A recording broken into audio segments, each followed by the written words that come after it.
In 1492, the ships of Christopher Columbus drifted in the Sargasso Sea when suddenly something terrible began to unfold around them. This moment marked the beginning of numerous questions. Was Columbus the first European to encounter strange phenomena in the New World? Since the disappearance of the vessel number 19 without a trace along with its crew, reports of strange occurrences continue to emerge from this area to this day. Pilots and fishermen report mysterious encounters, possibly with aliens from outer space. Where lies the solution to the mystery hidden under the name Bermuda Triangle? Many today perceive the Bermuda Triangle problem as superstition or fabrication. However, eyewitness accounts confirm that things are happening in this region that are beyond our understanding. For many, the Bermuda Triangle remains merely a geometric figure in the middle of the Atlantic, with its vertices in Florida, Puerto Rico, and the Bermuda Archipelago. What makes this part of the ocean different from others? According to calculations by scientists studying the Bermuda Triangle issue, since 1945, more than 1,000 disappearances have been recorded there. Not only fishermen have vanished, but also cruisers, private planes, and passenger liners with both passengers and crews disappearing along with them. Richard Weiner, the author of the book The Devil's Triangle, notes that the greatest mystery of this area is the disappearance of the naval vessel USS Cyclops. This steamship, 150 meters long and displacing 19,000 tons, vanished during World War I, when many ships were using coal and diesel vessels were scarce. On board were 300 sailors and officers heading from British Barbados to Norfolk, Virginia. Both the ship and its crew disappeared without a trace. Some blame the weather, as sudden squalls, not uncommon in these parts, can sink a ship or aircraft in mere seconds. However, others believe that far more sinister forces are at play in this area. Dr. Charles Berlitz, the author of the book The Bermuda Triangle, spent years investigating nearly all theories explaining the disappearance of ships and planes in this region. Columbus's report mentions that he was the first person to observe strange objects in the night sky over the Sargasso Sea. We can only speculate about the nameless horror that gripped his brave companions, lost amid an unexplored and eerie world. In Columbus's ship's log, the same mysterious phenomena are described that continue to terrorize pilots and sailors who dare to venture into the Bermuda Triangle. The inhabitants of the Caribbean and Puerto Rican islands reported to Columbus that such phenomena are not uncommon in these areas. Their legends constantly mention celestial gods and green fireboats that fly in the sky and swim underwater. The personal experiences of some researchers also confirm strange events. One of them shares, "Personally, I had almost no contact with the forces of the Devil's Triangle. Only once did it seem to me that I saw a lighthouse where there was none." Nevertheless, he knows people who have encountered these forces face to face. They have seen green glows emanating from the sky to the water and disappearing into the abyss, claiming that it was Enilo.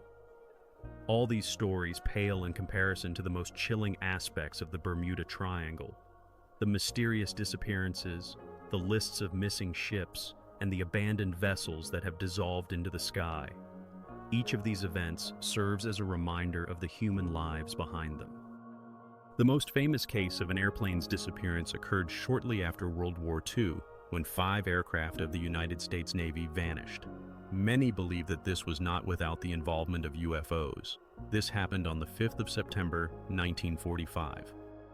Squadron 19 took off for a training flight at 2 o'clock in the afternoon with 5 pilots and 10 crew members on board. The commander was Lieutenant Charles Taylor, an experienced combat pilot with vast experience. The planes were supposed to describe a triangle over the sea and return to base after 2 hours. After completing the first leg of the flight, Squadron 19 turned north, and then the pilots began to experience instrument malfunctions. A voice crackled over the airwaves. "My instruments are crazy," another pilot confirmed. "I have the same thing." "Where are we?" Flight instructor Lieutenant Robert Cox heard these communications, but for some reason, the pilots did not hear him.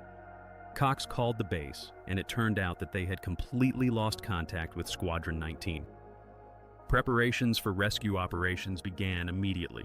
Radio operators on the coast continued to receive signals from the lost aircraft until the very evening. Then Lieutenant Taylor's last words were heard over the air. "Don't look for us, they look like..." What did Taylor see? Why did he decide that they were not worth saving? According to Dr. Charles Berlitz, the rescue team had already taken to the air by that time. But here a new tragedy occurred. The gigantic Martin Mariner with 13 crew members on board disappeared from radar screens.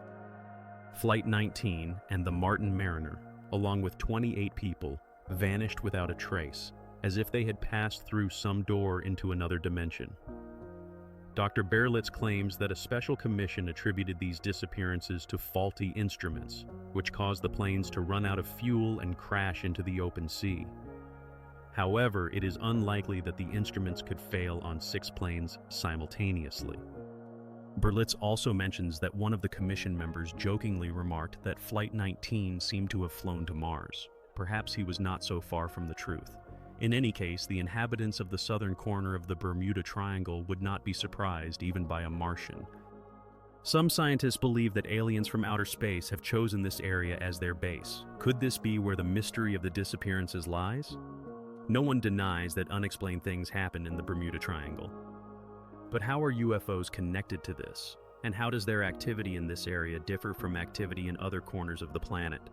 Robert Denning, a researcher and scientific analyst, notes that UFO activity has been observed in Puerto Rico for a long time. There are many photographs showing UFOs emerging from the water and diving back near the coast, especially around the American base Roosevelt Roads. The military tries to keep quiet about this, but you cannot hide a needle in a haystack. In Puerto Rico, there is a beautiful mountain named El Huenze. For unknown reasons, UFOs seem to swirl around it. Denning and his friend, the well-known researcher N. Block, visited this mountain. And what did they discover? There were plenty of guards from Walking Hat Security, an organization that protects bases such as Groom Lake, Area 51, Dreamland, and Nellis in Nevada. So what were they doing at the top of El Huenze in Puerto Rico? Cases of alien abduction have also been reported in Puerto Rico. How are they connected to similar incidents in other parts of the Bermuda Triangle? In this area, people have long been accustomed to aliens and cases of abduction. Reports of UFOs in the shape of discs that move at the same speed in water and in the air are frequent. Richard Weiner, in his book The Devil's Triangle, recounts an incident involving the underwater activity of UFOs. Boat driver John Carpenter managed to witness a breathtaking sight. He observed 2 UFOs exploring the water using some kind of energy beams. Similar observations have already been reported by witnesses.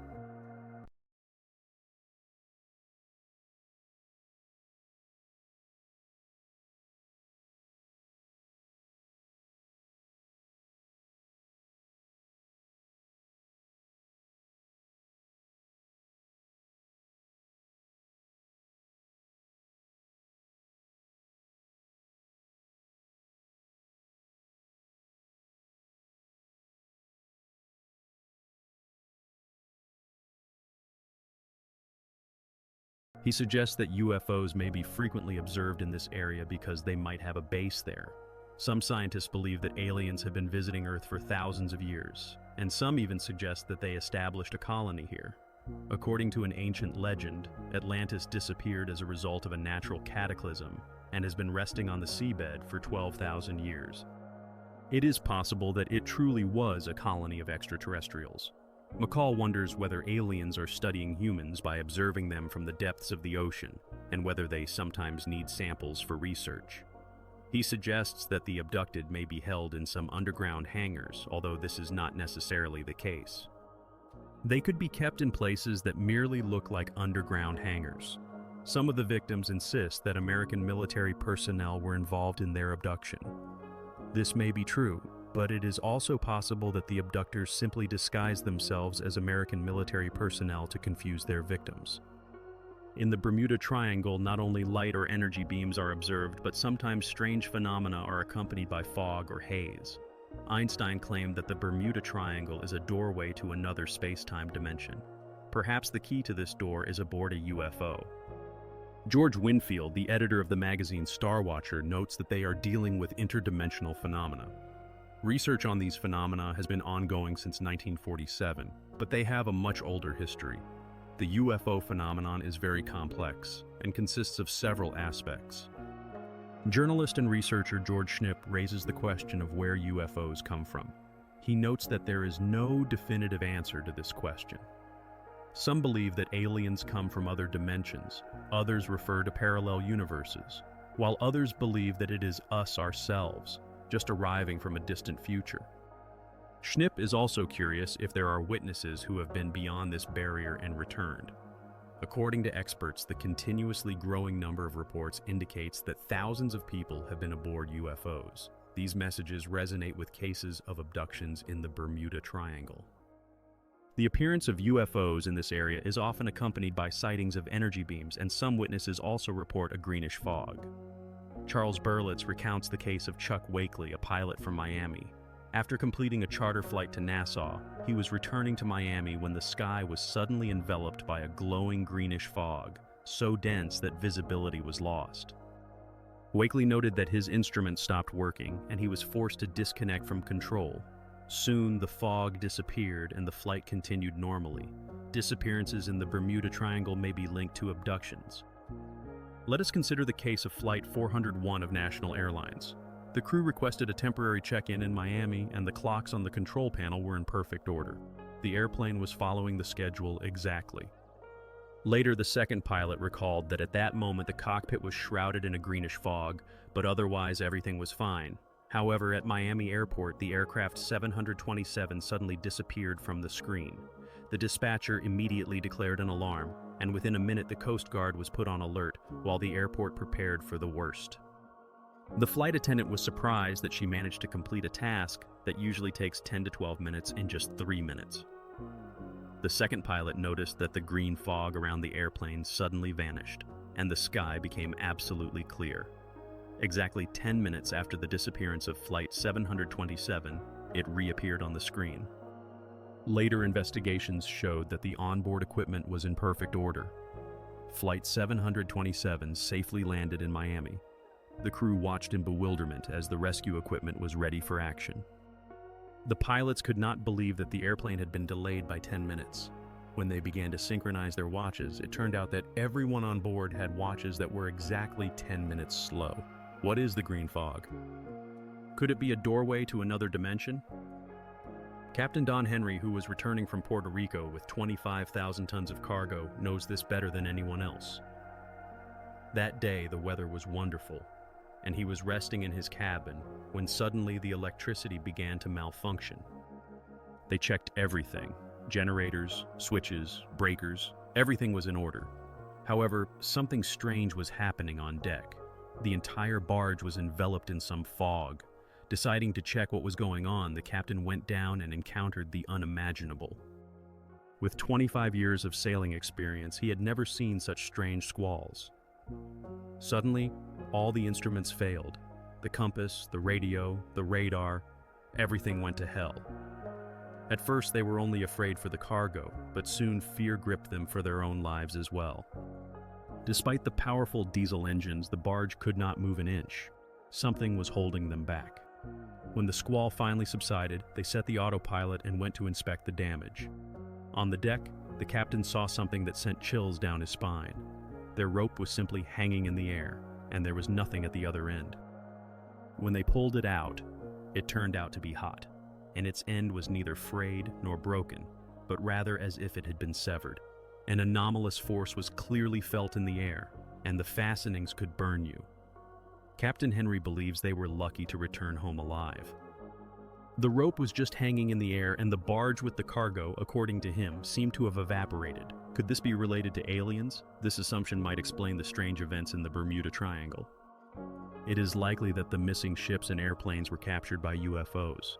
But perhaps there are other explanations. Maybe the disappearances are due to trivial natural phenomena or something more terrible than UFOs. While studying the Bermuda Triangle, researchers are gathering more and more evidence pointing to possible alien involvement in the disappearances. But is this really the case? Some areas of the ocean seem to possess the ability to quickly absorb objects. Strange, but true. Not a single piece of wreckage from the ships and airplanes that have disappeared in the Bermuda Triangle has been found to this day. Some claim that these vessels were needed by the abductors intact and unharmed. Once a year, someone inevitably reports the discovery of wreckage from missing bombers. The last time it was rescuers from Fort Lauderdale who claimed to have found 3 or 4 airplanes that were supposedly part of Flight 19. However, after conducting a small investigation, Captain Henry discovered that after the war, many such airplanes had accumulated at the Fort Lauderdale base, which were often dismantled for parts for other machines. To dispose of the wreckage, they were loaded onto ships and dumped overboard into the open sea.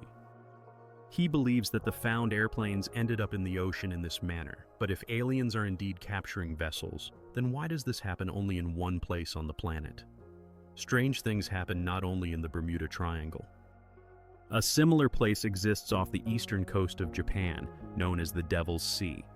If one were to drill a well through the Earth's core in the center of the Bermuda Triangle, one would ultimately find oneself in the Devil's Sea. By the way, only in these 2 places does the compass point to geographic north rather than magnetic north, as it does in the rest of the world. Does this mean that we are close to unraveling the mystery of the Bermuda Triangle? Dr. David Jacobs, author of the book UFOs, The Problem in America, notes that, unfortunately, we still do not know much. Many facts have been accumulated, but this issue has always remained closed. The question of the purpose of abductions remains open. However, researchers are confident that they are close to a solution. In recent years, a wealth of information and facts has poured in, allowing for significant progress in understanding this phenomenon. One of the researchers states, "I believe that in the coming years we will solve not only the mystery of the Bermuda Triangle but also UFOs in general. Thousands of missing ships and airplanes have left no traces on Earth.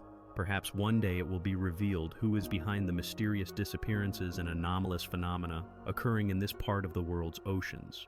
But for now, the eerie phenomenon of the Bermuda Triangle remains an unsolved mystery in the pages of UFO diaries." Some scientists hypothesize that the Great Pyramid of Giza was built long before the first pharaohs. The question of the sacred granite slabs located at its heart remains open. Who and why placed them there? Researchers suggest that the pyramids of Giza may have served as beacons for extraterrestrials, guiding them to a spaceport in the Sinai Desert, to a corridor, the end of the cosmic desert. Recent discoveries in the field of astronautics confirm the existence of a connection between Egyptian and Martian pyramids. Perhaps our true homeland is Mars. Ufologists believe that the keys to the mysteries of the great and Egyptian pyramids can be found in space, and the ancient Egyptians were aware of this. Debates about the Egyptian pyramids have been ongoing for thousands of years. Neither ancient nor modern scholars can come to a consensus on how and by whom they were built, and most importantly, why. According to the official version, these are tombs for pharaohs, built by Egyptians around 2,500 years before our era, during the 4th dynasty. However, this version raises doubts among many. Some scholars believe that the ancient Egyptians could not have constructed such massive structures. If it was not them, then who could it be? Archaeologists assert that 4,000 years ago, the Egyptians not only revered the sun, but also believed in celestial beings who descended to Earth to impart knowledge to humanity. Perhaps these heavenly entities were somehow connected to the pyramids.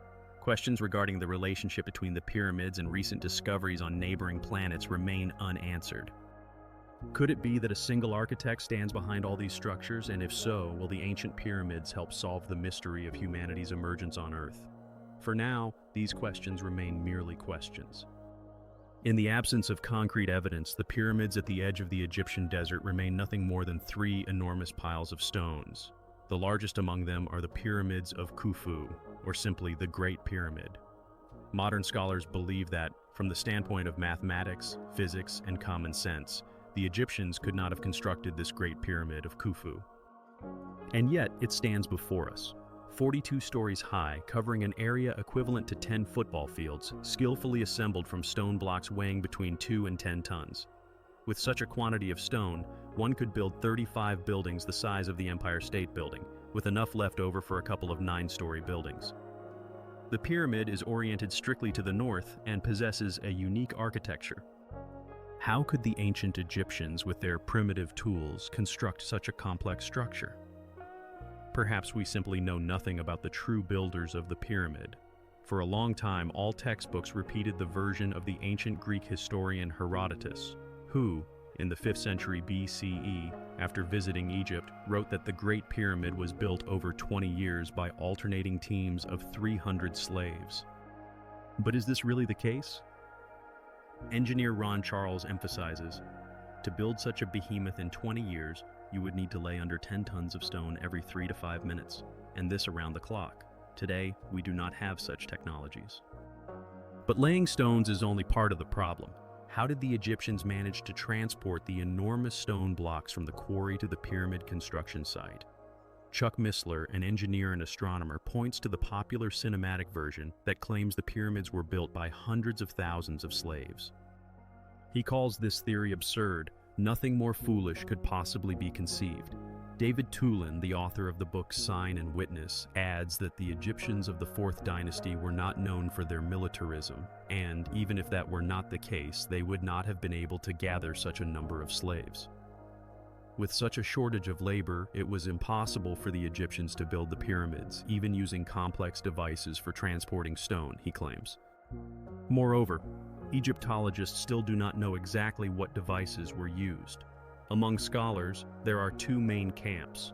Some believe that rollers were used for construction, while others believe that inclined ramps were utilized.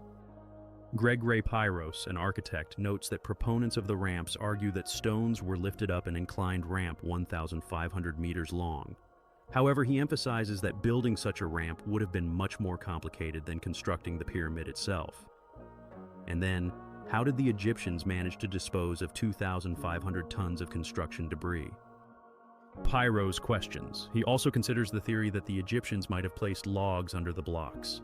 This theory looks good, especially if one does not take into account some vital factors, he says, pointing out that at that time only date palms were growing in Egypt, which served as a source of food, and the Egyptians were unlikely to have cut them down. Furthermore, delivering 25 million logs would have required a fleet that Egypt never possessed.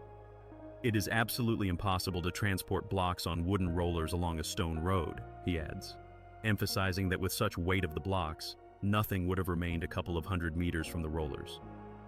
Despite this, traditional explanations for the origin of the pyramids have remained unchanged for centuries. Perhaps it is time for this now? Pyros wonders, noting the clear discrepancy between theories and facts. During the time of the pyramid construction, sciences such as geology, mathematics, and astronomy were flourishing. Our technologies do not allow us to build anything like this, says Greg Nelson, author of the book The Power of the Pyramids. He does not rule out the possibility that other civilizations, perhaps even beings from other solar systems and galaxies, assisted the Egyptians in building the pyramids. If the pyramid was built by some alien race of cosmic wanderers, then what is the purpose of these giants? Nelson questions. Some scholars believe that the answer lies in the foundation and orientation of the pyramid. It is unlikely that the Egyptians knew about geology what we know today, he notes, emphasizing that it is unclear how they managed to construct such a massive structure without an appropriate foundation. In theory, it should have sunk into the ground, he adds, pointing out that modern engineers allow for a settlement of 15 centimeters for multi-story buildings over 100 years, while the Great Pyramid, weighing 5.5 tons, has settled only 4 centimeters over 5,000 years. This engineering marvel indicates that unknown architects not only wanted the pyramid to stand forever, but also knew how to achieve that. Moreover, modern engineers are astonished by the fact that ancient predecessors managed to make the walls perfectly even. In modern construction, a deviation of 25 centimeters over 12 meters is considered a tremendous achievement, while the walls of the Great Pyramid are built with a deviation of about half a centimeter. According to Goni Gond, the author of the book Stonehenge and the Great Pyramid, modern technologies are unable to provide the same level of precision that was achieved by the builders of the Great Pyramid. These ancient architects possessed phenomenal knowledge of astronomy. They understood the duration of days and years, knew the times of the equinoxes, and realized that the Earth has a spherical shape, which allowed them to calculate latitude and longitude. Anthony Hilder, a writer and theorist, emphasizes the astonishing geographical orientation of the Great Pyramid in Giza.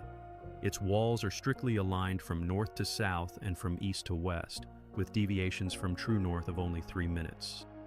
Hilder wonders how the inhabitants of the ancient world were able to calculate true north while Europeans debated for centuries whether our planet is flat. Egyptians, or their mentors, were already calculating latitude and longitude on the spherical surface of the Earth freely 4,000 years ago. Richard Hoagland, the author of the book Martian Monuments, claims that two recent scientific discoveries refute traditional notions that the Egyptian pyramids served as tombs for pharaohs. The first discovery concerns radioactive and radiocarbon samples that showed that the apex of the pyramid is several thousand years older than its base. The second discovery is related to radioactive sand found in the center of the pyramid, in the chambers behind the royal burial chamber. These two facts, according to Hoagland, explain each other well and may indicate the presence of technologies that were familiar to the builders of the Great Pyramid. There are also speculations about interplanetary travel and the presence of extraterrestrials. Some scholars express the opinion that a powerful black energy operates within the Great Pyramid, which they refer to as the Curse of the Pharaohs. David Davis, a writer and historian, notes that the Curse of the Pharaohs first affected two Englishmen, Howard Carter and Lord Carnarvon, who in 1920 explored the tomb of Tutankhamun. Among the artifacts, they found a tablet with a curse warning against disturbing the pharaoh's rest. Although this did not frighten the scholars, their local assistants might have panicked and fled, hiding the tablet. However, shortly after this, 36 people involved in the excavations died. Carnarvon and Carter were about to open the mummy when the former suddenly fell ill and soon died from an unknown disease. At the moment of his death, electricity went out across all of Cairo. The American Carter Mace, who removed the last piece of wall blocking the entrance to the tomb, also died with the same symptoms, fever and coma. After Carter showed his friend George Good the tomb, the latter woke up with a fever and soon passed away. Archibald Douglas, who first conducted an X-ray examination of the mummy, died aboard a ship returning to England.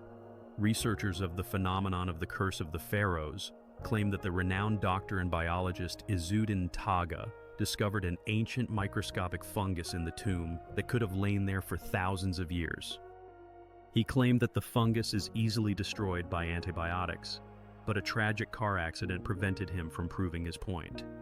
If the pyramids were indeed built by some super civilization, perhaps this fungus was left as a protection against intruders. Maybe the builders of the pyramids did not want to allow Earthlings access to their secrets. What sinister secrets does the Great Pyramid conceal?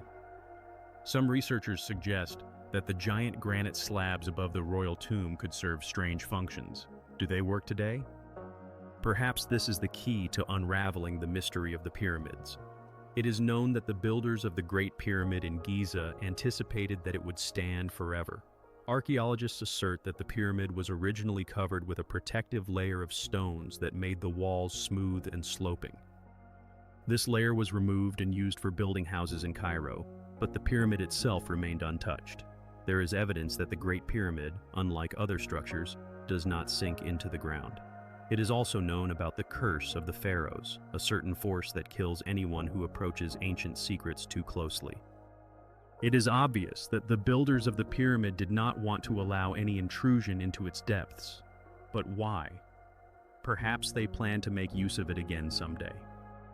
In the early 1950s, scientists began to explore the vast library of clay tablets found in the ruins of a storage facility in Nineveh.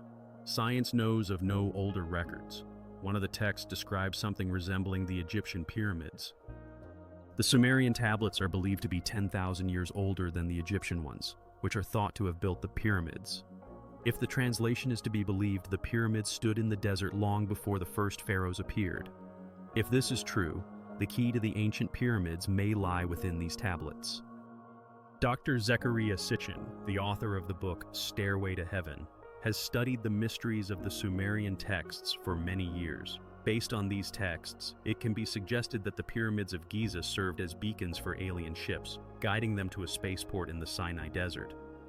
This is quite an exotic hypothesis, but how could aliens have used these beacons? With all their sizes, they are impossible to distinguish from space. Kenneth McCulloch, the author of the book Man as a Citizen of the Universe, puts forward an interesting theory. He believes that a certain energy beam emanates from the top of the pyramid, which increases in diameter as it rises. According to this theory, the pyramids, unlike simple stone mounds, emit energy. But what distinguishes them from the latter? Roger Oakland, a writer and science popularizer, explains that the pyramids have a crystalline structure and are therefore sensitive to wave energy and even cosmic microwaves. Above the royal tomb and the Great Pyramid in Giza are 5 granite slabs that the Egyptians referred to as stones of the spirits. These slabs may serve as a gigantic receiver aimed at some area of the universe.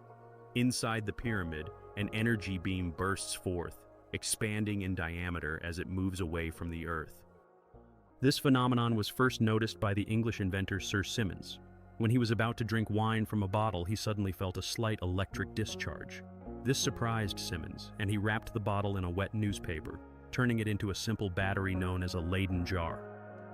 Thus, the Great Pyramid may be a gigantic energy accumulator, but it is unknown what it is intended for.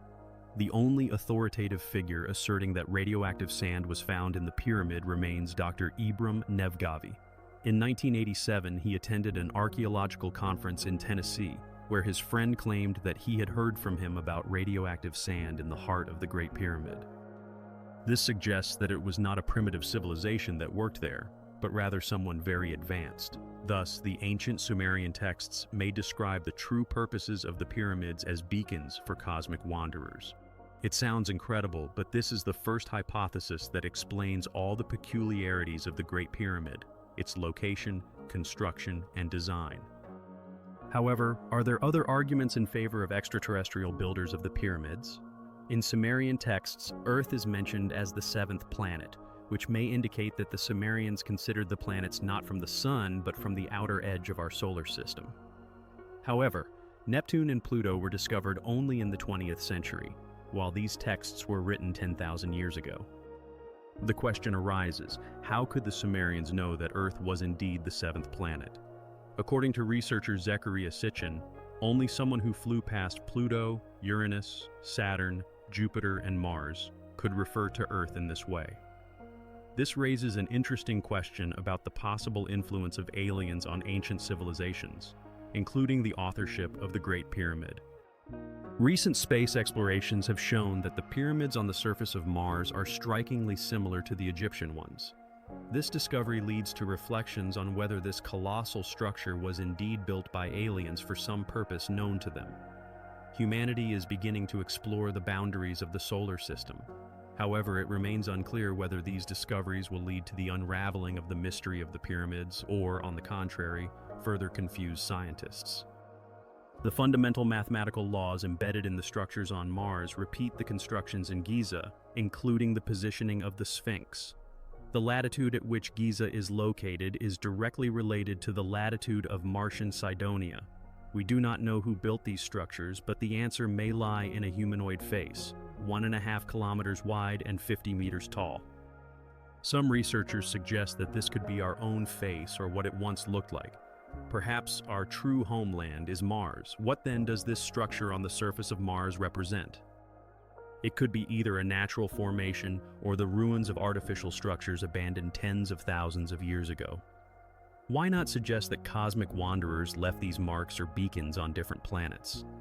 Despite this, the hypothesis that the pyramids in Giza were built by extraterrestrials seems absurd to many. Perhaps the ancient Egyptians were not as primitive as we tend to think, and the theory of alien builders ignores their contribution to the construction of the Great Pyramid.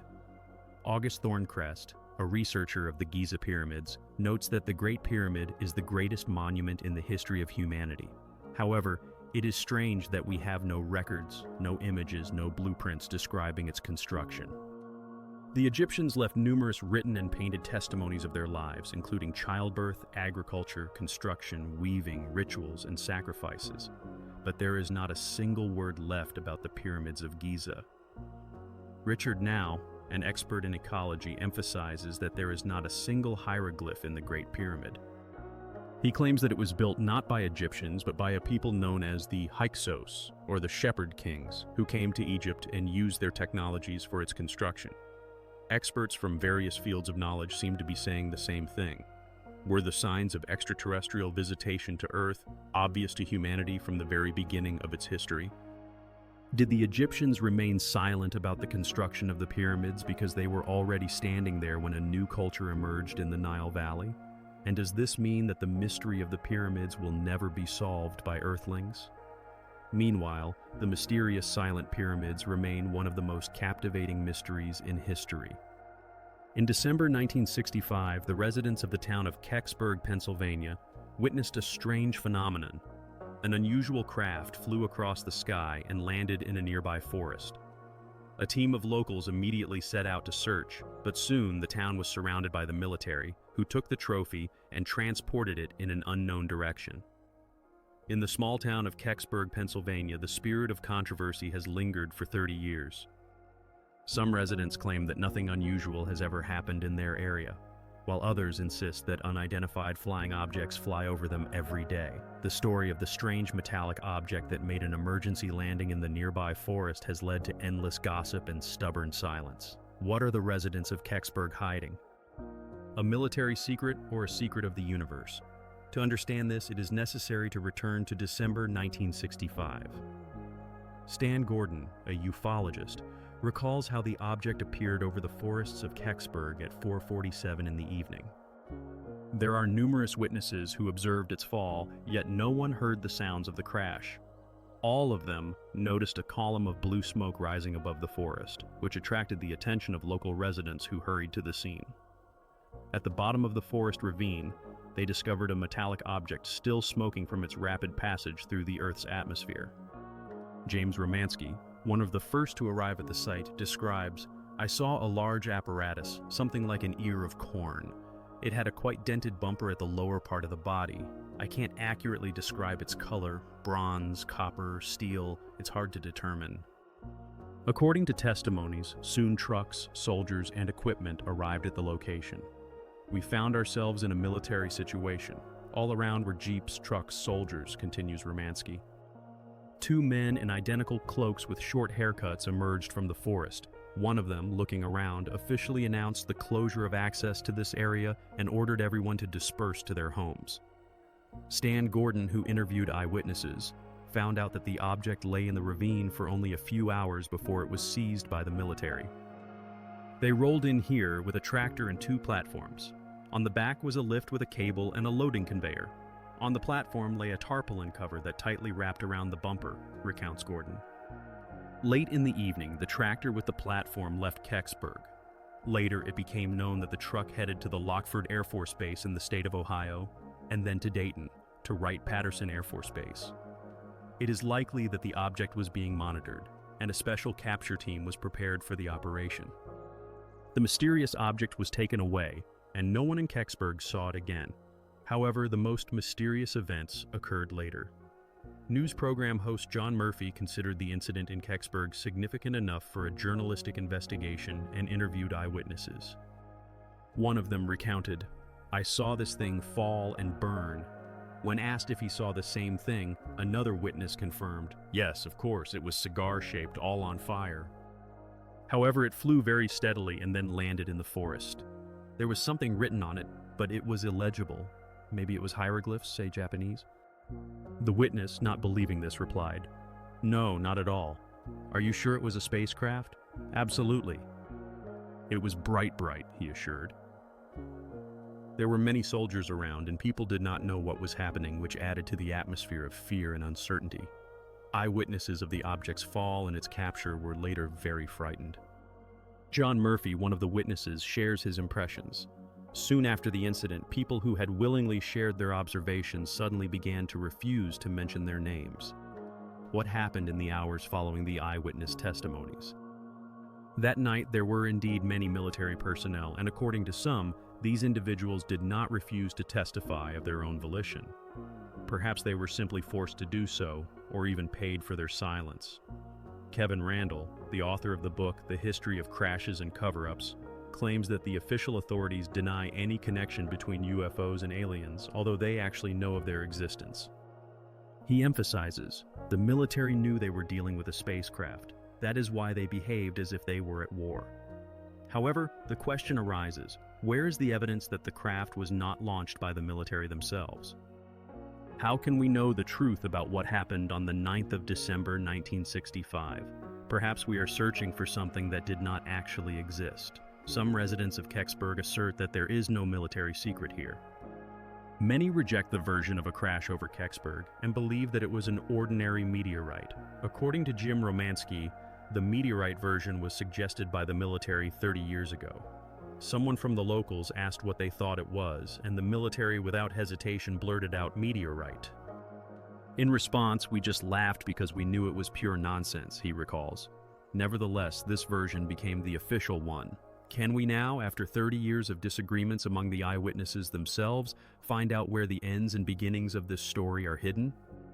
Since it is unknown in which museum the hastily removed meteorite is gathering dust, let us begin our investigation by sifting through the obviously false testimonies. True ufologists always try to find a logical explanation for mysterious phenomena and fantastic accounts from witnesses.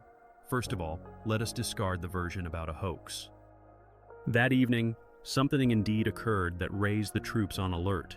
Their actions can only be explained by an event of national significance.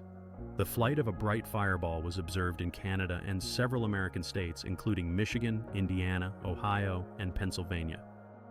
Thus, Kecksburg is merely the finale of this story. The testimonies of the eyewitnesses contradict each other. Can this object be considered man-made, or is it really a meteorite? A meteorite is a fragment of cosmic rock that travels at speeds of several thousand kilometers per hour and ignites from friction in the Earth's atmosphere. Typically, it moves in a straight trajectory, while the observed object changed course several times. People who witnessed it before its fall noted that it was flying slowly, as if it were planning. In any case, the memory of the object was not dictated by its supposedly supersonic flight. The automatic landing, the metallic body without joints and seams, the mysterious letters on the panel, the general alert, all these are real facts, so reminiscent of the fantasies of science fiction writers about invasions from other worlds. In Kecksburg, a number of eyewitnesses claim that the military appeared there literally a couple of hours after the fall of this alleged meteorite. Troops gradually gathered from various deployment locations, creating an atmosphere of tension. The organized capture of the meteorite became something completely new for the American Army, and it sounded almost like a joke. According to James Romansky, the troops also occupied several buildings. Jeeps, buses, and trucks were parked at the fire station, and people in uniform were around. One of the witnesses, being at the scene, even thought that a war had begun. At the entrance stood two guards with weapons, and when one of them asked to enter for a necessity, the guards merely mumbled in response that it was not allowed. The situation resembled a state of martial law, as if from a movie. There are numerous documents confirming the involvement of the United States in the capture of cosmic objects on its territory. In this context, two scenarios stand out that require the creation of special capture teams. The first is when a spacecraft from another side lands on the country's territory, and the second is when the object becomes an alien ship. Stan Gordon, an investigator of the incidents in Kecksburg, reviewed the reports from the radar service of the 662nd Squadron.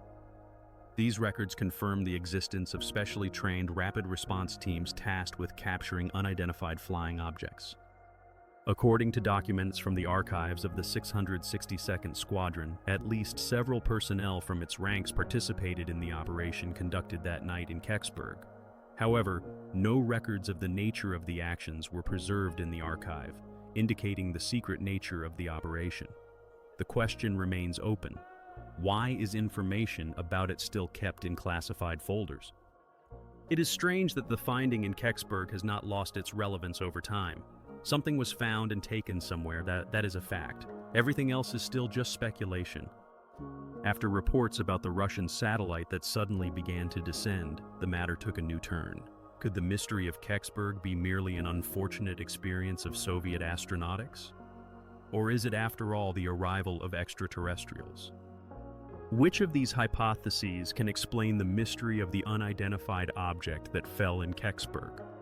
Richard, an expert on ecological issues, noted that in 1965, the USSR and the USA had equal chances of placing nuclear weapons in orbit, and each side was interested in the secrets of the other. When launching spent stages of space rockets, they usually burn up in the atmosphere, although in some cases, complete combustion does not occur. This practice has not changed to this day, and sometimes large components fall to Earth intact. There is a treaty under which countries are obliged to return fallen satellites that they launched. The Americans eagerly searched for the Soviet satellite Cosmos 96, which at that time represented cutting-edge technology. Special significance was attributed to the components of space rockets and nuclear weapons. Why, now that the Cold War has given way to friendlier relations, not part ways with the military secrets of those years? Could the find in Kecksburg have turned out to be a fragment of a Soviet rocket or even a detached warhead? First of all, space launch vehicles are not equipped with a soft landing system, which was observed in Kecksburg. Secondly, if such an event had occurred, there would be no intact windows left in the vicinity. Cosmos 96 was launched on the 23rd of November 1965, and its booster separated over Canada a few hours before the events in Kecksburg. Indeed, these two events have much in common, but only in that they occurred almost simultaneously. So, instead of Venus, the Soviet satellite ended up in Kecksburg, and the origin of the inscription on it is quite earthly. It was covered with circles, stars, and various squiggles. Perhaps these were hieroglyphs, say Japanese? However, as one of the researchers noted, he had never seen such hieroglyphs. The markings on Soviet satellites of those years puzzled those who were not familiar with the Russian language or Cyrillic script. Considering that the charred object in the atmosphere was far from new, the markings on it could have been distorted. One of the researchers, whose roots trace back to Kiev, recalls how he once asked his father to write something in their native languages, Ukrainian and Russian. He insists that Polish and Russian writing have nothing in common with what he saw with his own eyes. Nevertheless, most people have calmed down, believing that the spacecraft Cosmos 96 and the object that fell in Kecksburg are one and the same. However, Stan Gordon, a researcher, was clearly dissatisfied with this conclusion. He emphasizes that the satellite should have welding seams and instruments, and the photographs of the object he saw show that it is definitely not Cosmos 96. With 30 years of experience as a machinist, he adds, "I have reshaped a ton of metal. I know my stuff." It is hard to disagree with his remark, and he allows that it could have been an alien spacecraft. The object that fell in December 1965 in the forests of Kecksburg, Pennsylvania, has become the subject of much debate. Researchers wonder if we can definitively ascertain that it was the uncontrolled Russian satellite Cosmos 96. Knowing that Cosmos 96 fell to Earth on the same day, many cannot imagine what it represented. The apparatus found in Kecksburg was significantly larger than the satellite Cosmos Venera. It had neither rivets, nor bolts, nor seams, and also lacked the external sensor antennas that distinguish most Soviet satellites. According to American intelligence, Cosmos 96 entered the Earth's atmosphere at 3:18 in the morning over Canada. Without seeing the object itself, it is impossible to make a definitive conclusion about its origin. Perhaps it is still stored in a hangar at a secret base, but that too remains in question. The Russian embassy does not have information about the fall of a Soviet satellite on Pennsylvania territory. And according to American government agencies, nothing like that could have happened to their orbital technology. In the U.S. Air Force project Blue Book, which addresses UFO issues, the official version presented is that of a meteorite. Robert Blyston, a witness to the events, shares his opinion. All such reports can be immediately dismissed as a prank and an aviation accident, and then take a closer look at the remaining versions. For me, it is a UFO. He also adds that the most plausible version remains that of an artificial satellite, although he still has not seen anything like it. When asked if he believes it was aliens, he confidently replies, "Correct, anyone but Earthlings." The consequences continue, and until new information about the Kecksburg object appears, it remains only to speculate which version will become historical. Perhaps it really was an alien spacecraft. After all, something fell from the sky that day onto the forests of Kecksburg, and that something was quickly hidden by the military. While the truth about Kecksburg remains unknown, December 9, 1965, will be one of the mysterious pages in the UFO diaries. Can we believe the accounts of UFO witnesses, or are we simply being led around by the nose? many of the well-known stories about UFOs may turn out to be mere hoaxes. Today on the program, UFO Diaries, we seek an answer to the main question of ufology. Are UFOs real or a fabrication? Despite numerous warnings that this is just a spectacle, thousands of people believed in the reality of the events, and panic swept across the entire country. Orson Welles and his Mercury Theater proved that a story about aliens from other planets can be taken seriously, even if there is not a grain of truth in it. For their practical purposes, they invented a hoax that became iconic. Ufologist Pipples, author of the book Keeper of the Skies, notes that over the last 50 years, hundreds of people have come forward with various claims about UFOs, which, upon further investigation, turned out to be fakes. Among them were both photographs of unidentified objects and books on how to discern an analog on Venus using rubies. Sometimes storytellers provided physical evidence, but even that, upon examination, also proved to be false. Gavin Randall, author of the book The History of UFO Crashes, emphasizes that because of these pranksters, the credibility of genuine ufologists is diminished. While researchers attempt to establish the true origin of the UFO phenomenon, deceivers and crazies confuse people's minds, especially when they take their nonsense at face value. How does one manage to expose a fraud? What do ufologists rely on when determining the credibility of UFO information? First and foremost, it is essential to establish what motivates a particular report. Historian Curtis Pibbles recounts how one of the hoaxes was uncovered. In 1950, a man named Frank Scully wrote a book titled Behind Flying Saucers, in which he claimed that the American government had recovered a flying saucer that had crashed near the town of Aztec, New Mexico. Scully allegedly learned about this story from oil magnate Silas Newton. Newton offered Scully an intriguing tale, claiming that he had irrefutable evidence of the truth of his story. He described the astonishing properties of the disk, which had been tested by one of the country's leading scientists, concluding that it was not a fake. Scully, intrigued, agreed to write a story if it was true. However, it soon became clear that the object was actually ordinary aluminum, the material used to make frying pans and pots. The deception was uncovered by a well-known journalist named G.P. Can, who discovered that the flying saucer story had been fabricated to deceive investors in an oil field. Can recounted how they approached farmers and claimed they had an alien, then sold shares for $50 each and disappeared. They were subsequently charged with fraud.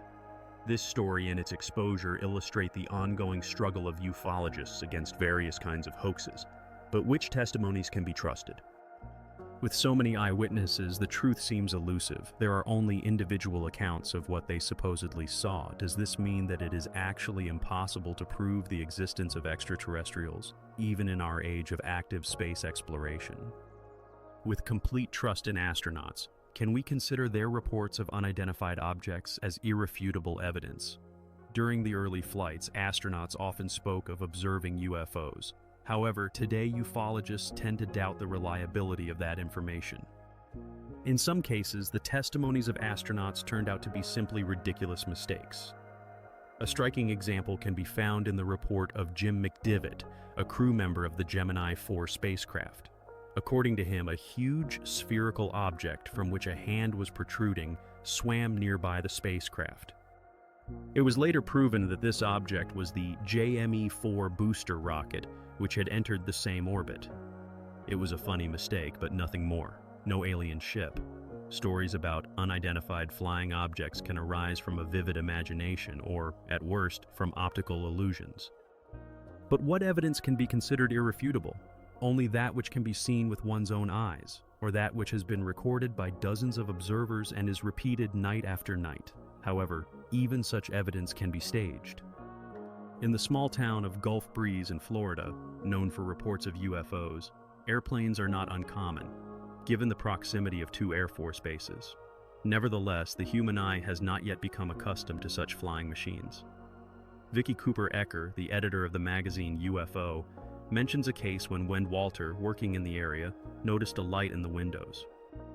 When he went outside, he saw an unidentified flying object. Fortunately, he had a camera, and he took clear pictures of objects in the shape of a lantern. In the following weeks, he managed to create an entire gallery of photographs of UFOs, which, according to ufologists, look quite convincing, if not extremely convincing. However, his story did not sit well with everyone. Bat Hopkins, a researcher of the abduction phenomenon, describes the situation when Ed was taken aboard a ship and then returned back to Earth. Little is known about what happened to him on board.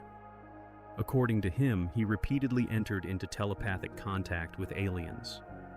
The video recordings made by Ed himself contain fragments of his accounts of the abductions, some of which he remembers, while others were recovered under hypnosis and accompanied by painful experiences. The story is indeed impressive, but what about the specific facts? The best evidence may be Walter's photographs, but even here doubts arose. Some residents of Gulf Breeze confirmed his story, reporting their observations of a similar object, but unfortunately, none of them were able to provide equally clear photographs. Dr. Bruce Maccabee, a recognized physicist who worked for the government, examined the films and photographs, as well as the situation as a whole, and confirmed the authenticity of the images. This is a very authoritative expertise.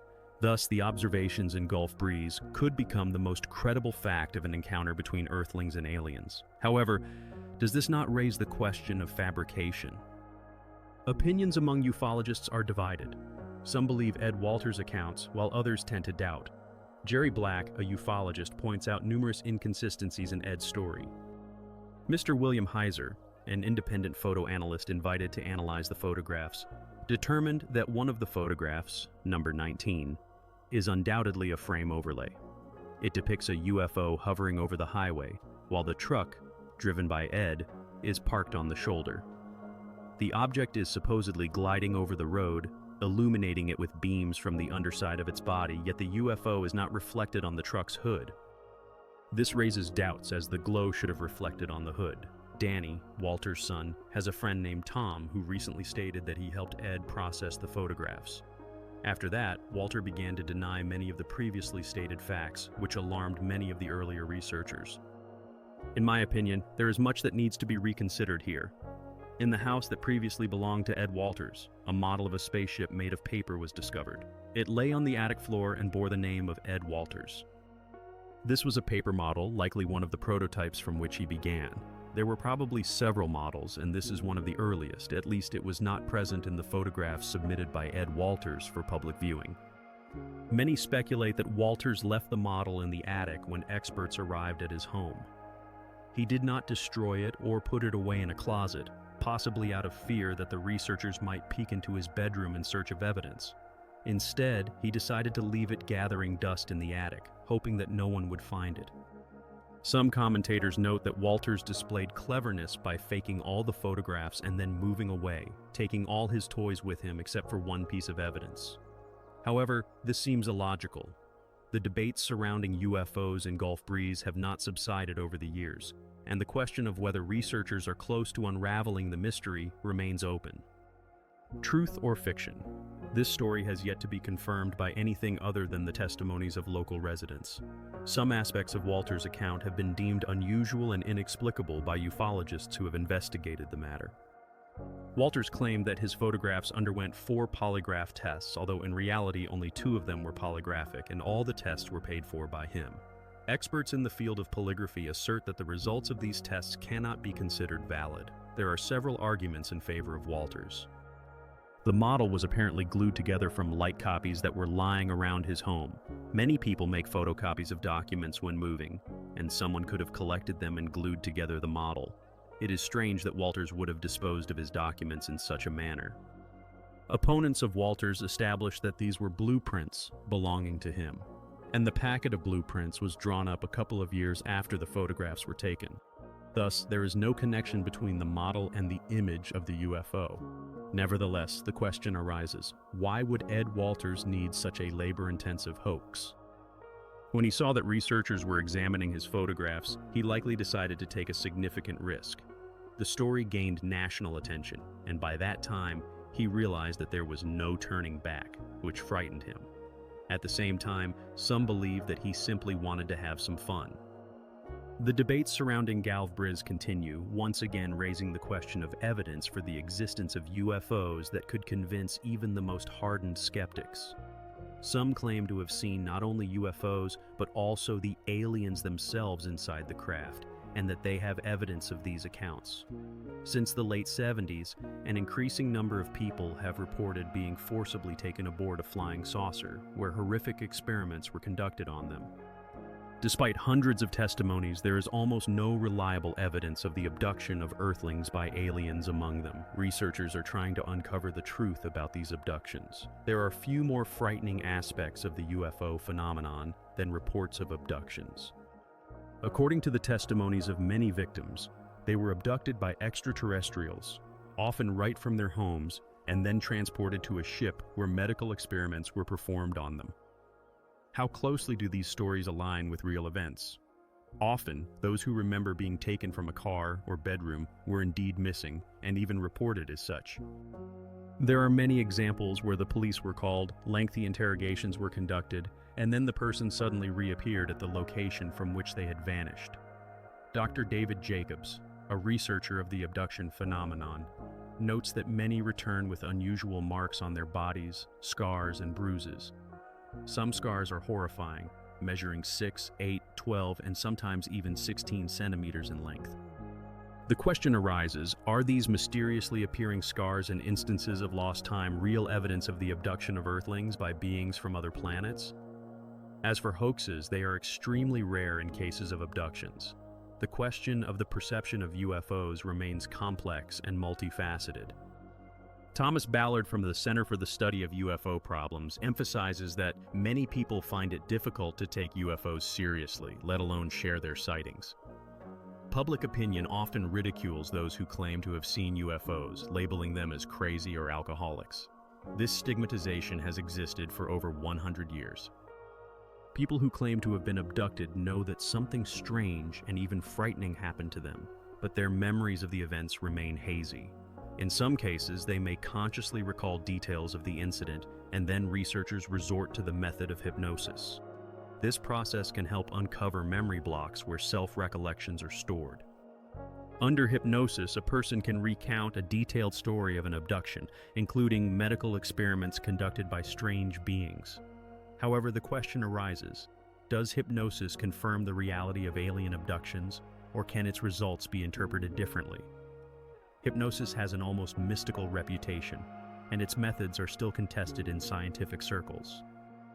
In the late 1970s, Professor of English Arvin Lawson and his students conducted an experiment with participants who were not connected to UFO abductions. Under hypnosis, they were to narrate a story of their abduction. The texts produced bore similarities in some aspects to well-known abduction stories of that time, leading Lawson to conclude that an ordinary person could recount an abduction even without actually experiencing it. This raises the question of the existence of a collective representation of alien abductions.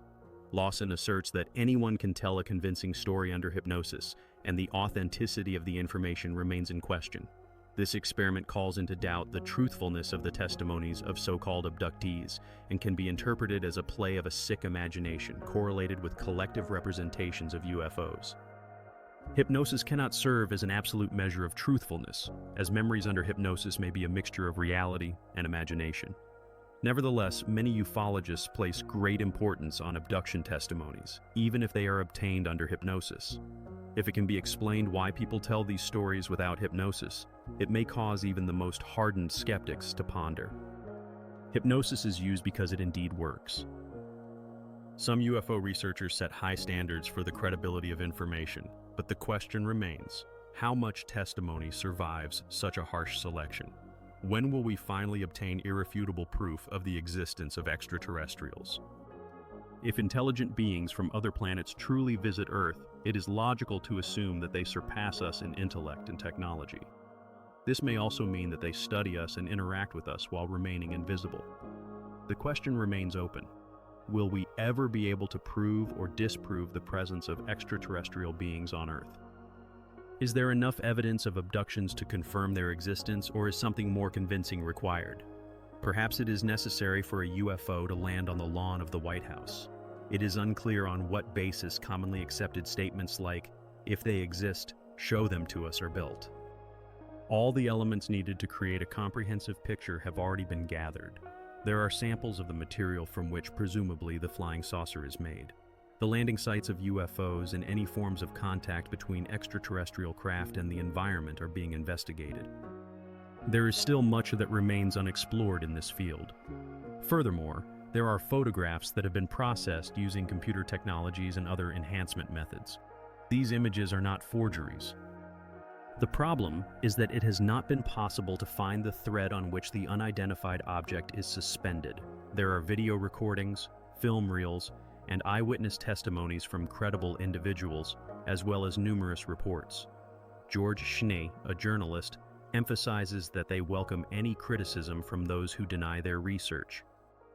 He clarifies that it is not about skeptics, but rather that achieving a real refutation of the UFO phenomenon is impossible.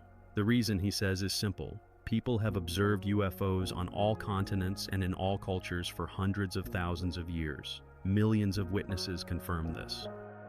If this were happening in a court of law, these testimonies would be sufficient to assert the truth. However, when it comes to UFOs, for some reason, it is preemptively assumed that it is a lie.